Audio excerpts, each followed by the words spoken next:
News Maharashtra K9 आवाज जनतेचा।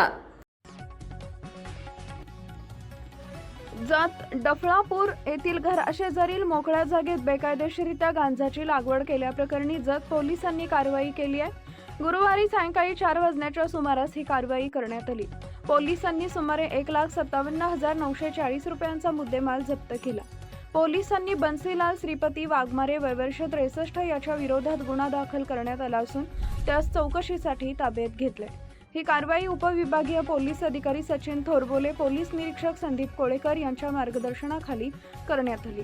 कारवाईत उपनिरीक्षक विश्वांभर पोटे, पोलीस कर्मचारी नामदेव गोडसे, पंकज मंडले, नाथा खोत, तानाजी पांढरे, अजित मंडले, सागर करटे आदी पोलीस कर्मचाऱ्यांनी सहभाग घेतला। 4 जून रोजी गोपनीय माहितीच्या आधारे डफळापूर येथील बन्सीलाल श्रीपती वाघमारे यांनी आपल्या घराशेजारील भिंतीलगतच्या जागेत गांजाची झाडं लावून त्यांची जोपासना केल्याची माहिती जत पोलिसांना मिळाली होती। त्यानुसार पोलीस निरीक्षक संदीप कोळेकर यांच्या मार्गदर्शनाखाली पथकाने छापा टाकला। या कारवाईत पोलिसांना 4 ते 5 फूट उंचीची गांजाची झाडं आढळून आली। झाडाचे तुकडे करून 20 पोत्यांमध्ये भरून वजन केले असता सुमारे 7 किलो 849 ग्रॅम गांजा जप्त करण्यात आला।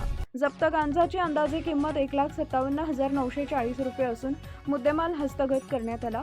या प्रकरणी आरोपी विरुद्ध अंमली पदार्थ अधिनियम 1985 अंतर्गत गुन्हा दाखल करण्यात आला आहे। महाराष्ट्रातील महत्त्वाच्या आणि ताज्या बातम्या पाहण्यासाठी आमच्या न्यूज महाराष्ट्र K9 चॅनलला YouTube वर सबस्क्राइब करा आणि बेल आयकॉन प्रेस करा।